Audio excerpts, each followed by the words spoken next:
sehemu kubwa ya maisha ya mwanadamu ambayo Mungu anaikia sana sio huu mwili. Yesu alipokufa, ni kueleze kabisa ukweli, Yesu hajafa kwa ajili ya mwili wako. Mwili wako inakuwa ni sehemu inayebebwa kwa ajili ya ule mwili, kwa sababu inabeba sehemu ya mtu. Nataka nikueleshe hivi, ilimlazimu Mungu kuvaa mwili mbinguni. Kwa kuwa umeshakuja ni mwanadamu uliomba kwa sura na mfano wa Mungu, una mwili. Mtu ni roho yenye nafsi hai inaishi ndani ya mwili. Ile roho ndio sehemu ya Mungu. Na kwa nini Mungu ameweka ile ameweka sehemu yake ndani yetu ili wamiliki na kutawala, to have dominion. Na Mungu hawezi kuinteract kuja huku, na itainteraktije kuja duniani?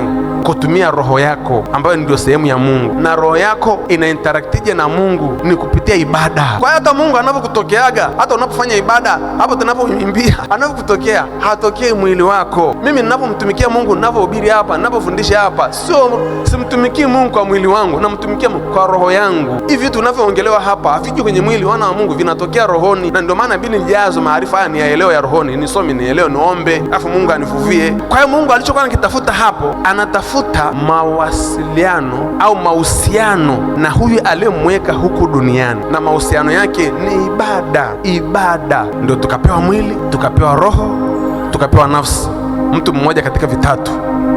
Mwili ukawa ni nyumba ya kutembea duniani. Roho ndio sehemu ya Mungu ambayo Mungu anawasiliana nayo. Nafsi iko pale ambaye imembeba mtu mwingine halisi. Huyo mtu unayemwona wa ndani ndio nafsi, ambayo ile nafsi sasa inatafsiri kati ya ulimwengu wa roho na ulimwengu wa mwili. Ndio maana kuna hisia, kuna hiki, kuna nini kwenye nafsi yako. Nyota yako inakaa kwenye hiyo nafsi. Mafanikio yako yote yamewekwa kwenye hiyo nafsi. Maana yake package ya kufanikiwa, package ya kitu unachokitafuta duniani kikajazwa humo ndani ya nafsi. Huyo mtu huyo unayemwona huyo mwingine ambaye nafsi yako ni wewe, mwenye hisia, mwenye akili, hivyo kazi iko hapo. Ile dominion yenyewe unayesema kutawala ule huko hapo. Kila kitu kikapewa huyo amebeba. Huwezi kumuona mpaka siku moja Mungu akufunulie umuone, ujione wewe mwenyewe jinsi ulivyo katika mtu wa rohoni, uone mtu wa namna gani. Kwa hiyo kila kitu kikawekwa hapo. Ndio maana tunahitaji kujitafuta katika mwili, tujitafute tulivyo hivi, ili tujielewe kwa asili yetu na undani wetu, kile kitu cha ndani sisi tumepewa nini.